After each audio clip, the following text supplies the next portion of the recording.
I'm a big fan of the Joe Rogan podcast. I think you'd like it. You should. I mean, I don't know. It's different. He talks a lot about psychedelic drugs and a lot of mixed martial arts stuff. I don't know. I like Joe Rogan. If you're looking for podcasts, you might check out. He's got good guests too. So there's that. But anyways, one of the things he'll be talking to a mixed martial arts guy. He commentates for the UFC, and he'll sometimes get somebody that lost a UFC fight on his podcast, or he'll be talking about somebody that had a big upset, and he'll always say the same thing. He's like, that guy better stay off of social media for the next couple weeks, because if you lose a fight that you were supposed to win, your fans will not like rally around you mostly and be like, hey man, better luck next time, sorry you lost. No, they will just rail you. They will tell you what a loser you are, how much you suck, how you just screwed up that whole fight. People are just assholes. Like, your life isn't bad enough. You lost a fight you thought you were going to win, and then people pile on social media. So there's this interesting dynamic of hate in the world. And for the most part, most people, I don't think, get to truly experience it unless you become sort of like a public figure of some sort, I think. I mean, of course, there's bullies. I shouldn't say that. Yeah, I mean, kids get bullied. Kids get, harassed on social media. So, yeah, I don't know that it's necessarily about a public figure. But if you have more people, if more people are looking at you, I guess the hate increases. And I have recently been experiencing more hate than any time in this evolution, like more so than when we actually had the tent city. More people, I feel, hate me now than when the tent city thing was going on. All I'm doing now is like running a day center and trying to stand up for the rights of homeless people, which maybe that's the problem, that I shouldn't be standing up for the rights of anyone. Maybe that's what makes people angry. Like, how dare you ask for human rights or civil rights? I wonder if that's it. Anyways, if you're new to this podcast, welcome. What I try to do in this particular podcast, because I typically charge for these episodes, is I try to just do kind of behind the scenes stuff of what I'm thinking and where I'm coming from, so it doesn't disrupt the overall storyline. I want the overall storyline and the important information to be free and public. But I kind of, for people that are interested, like to do these podcasts that are kind of behind the scenes, like they don't really contribute too much to the homeless cause, but it lets you kind of get inside my head. And so at any rate, it's strange to be hated when you're just trying to do something that is good. Like, you're just like, this is so weird. Why? Like, I'm just out here trying to make a difference, and some people, and it's a very small percentage, it's always a small percentage, but some people just hate me for doing it. Hate me.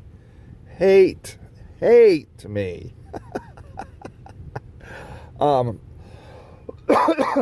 And I just am like, wow, that's so weird. It's so weird to be hated for trying to do good. And then then I'm like, well, why is that? Why is there this hate? Why is there hate for like anybody that's like trying, like why do people hate somebody that lost a fight, It wasn't like they intended to lose the fight. They just maybe had a bad night, or maybe the opponent was better than they thought. I don't know. It just happens. Or a sports, a team, like a football team, or, anything like that. Like the hate just piles on if you lose, especially if you lose when you were supposed to win. And so but then the hate of a person that's trying to do good is just so curious. Years ago I went to see Michael Moore speak, and he signed a book I had, and he was surrounded by bodyguards. And, and he wouldn't really talk about it. He's like, oh, don't worry about them, don't worry. But you could tell they were bodyguards. They were dressed in these black suits, and they had these interesting, weird buttons, like metal button, like some insignia button. I don't know. It just looked like they were hired mercenaries to protect Michael Moore. And I'm like, yeah, I bet he gets a ton of hate. And now he's like a political figure, and so I guess that can explain that. Like, you're like, well, I hate your ideas about government, and and so I just I wanted to do this podcast more actually for me than you. To try and figure this out. I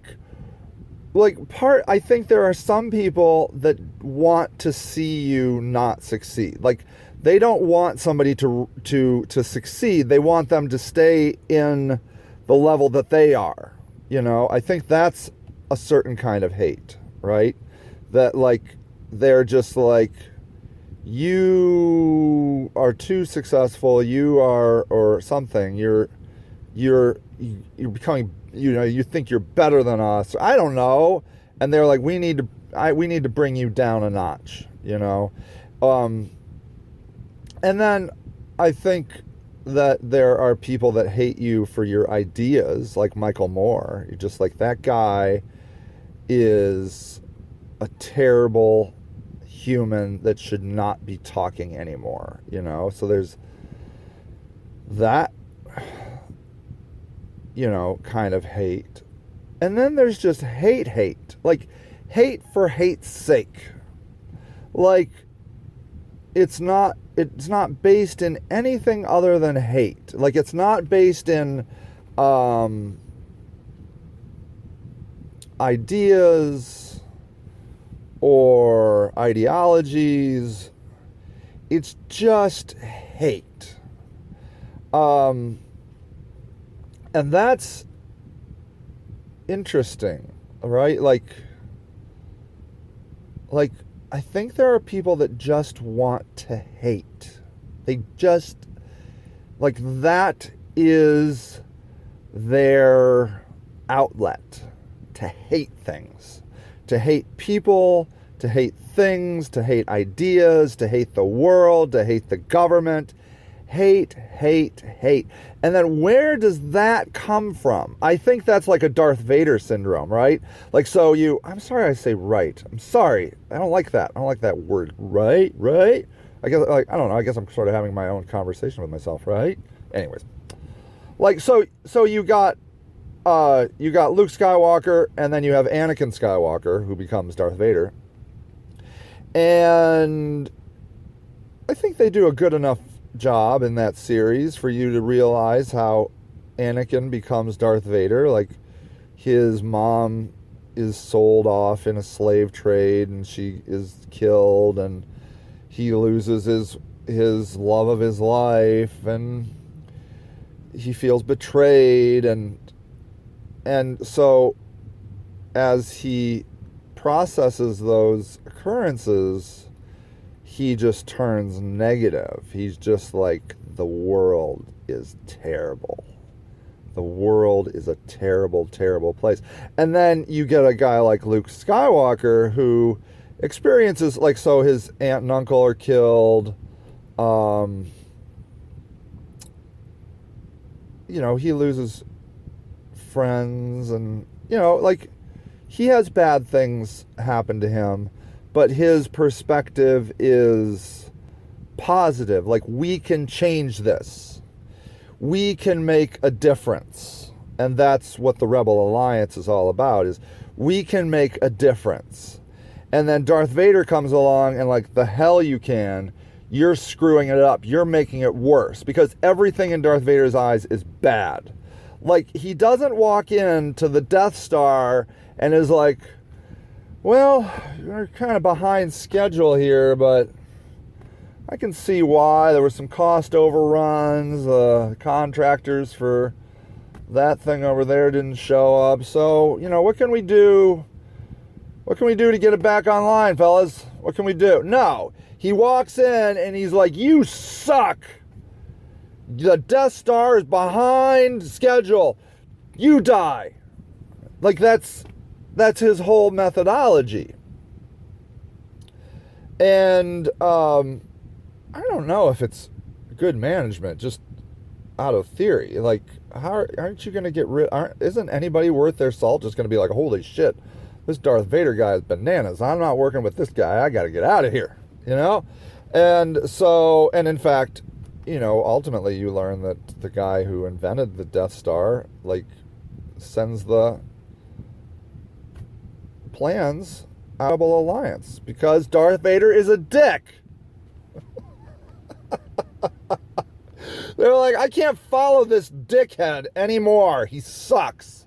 He sucks. I made this concept of this beautiful Death Star, and he's ruining it all.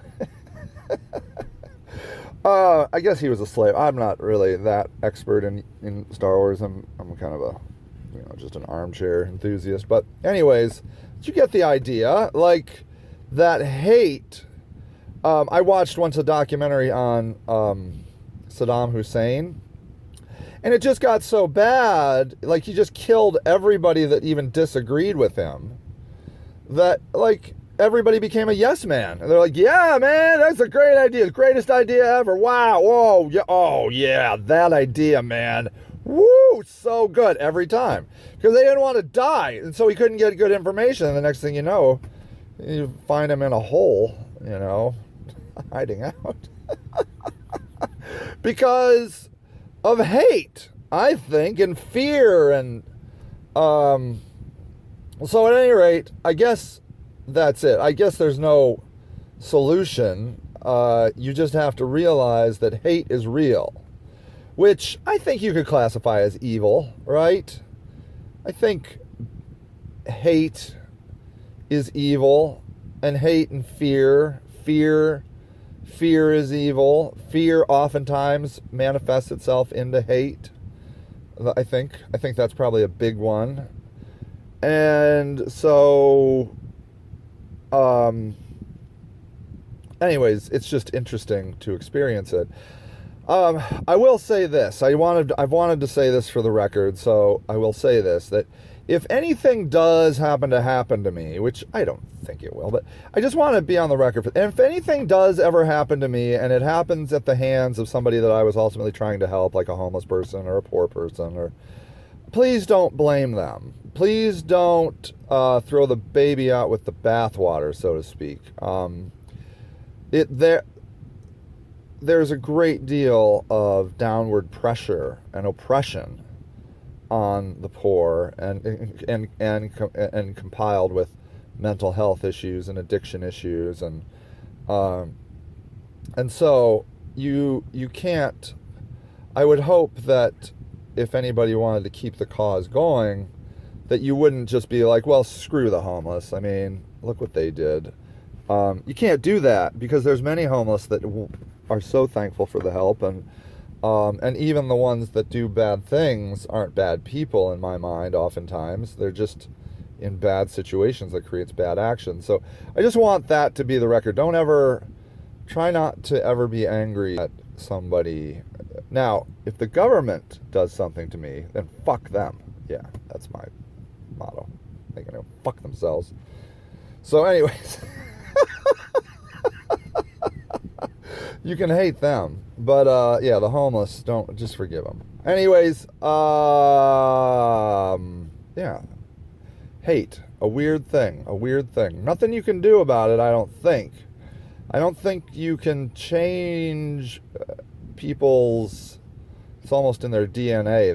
They become Darth Vader. Although, Darth Vader at the end, he kind of softened up a little bit. So, maybe if you show enough love, you could convert some people, But at any rate, I don't know why I just wanted to kind of discuss this, and because it's new to me, this concept that, people would hate you for doing good things. And also, for those that want to think about doing good things and maybe have experienced or will experience hate and anger and undermining, please don't let it stop you. That is the devil, if you like that terminology or conception, conceptual ideology. That's the devil trying to stop you. It's evil trying to stop you from creating good, and a force of light, in the world. The dark force wants that to not happen. Okay, and so you just have to do it. It comes with the territory, and you hopefully have enough strength to persevere over that, because you are doing the right thing, and people that try to stop you are on the wrong side of history and justice and spirituality and all of that. I mean, helping people is never wrong. It's never wrong, no matter how many times people tell you it is. You feel me? All right, how do I stop this? What's going on? Is this thing still going? Please tell me it's still going. Hold on. Oh, yeah, I think it's fine. I think. Yes, okay. There it is, everybody. Hate. Don't let it stop you from being great. Yeah, it's like a little poem. Don't let the hate stop great. I'm going to work on it. Yeah, I see a t-shirt in my future. All right, bye.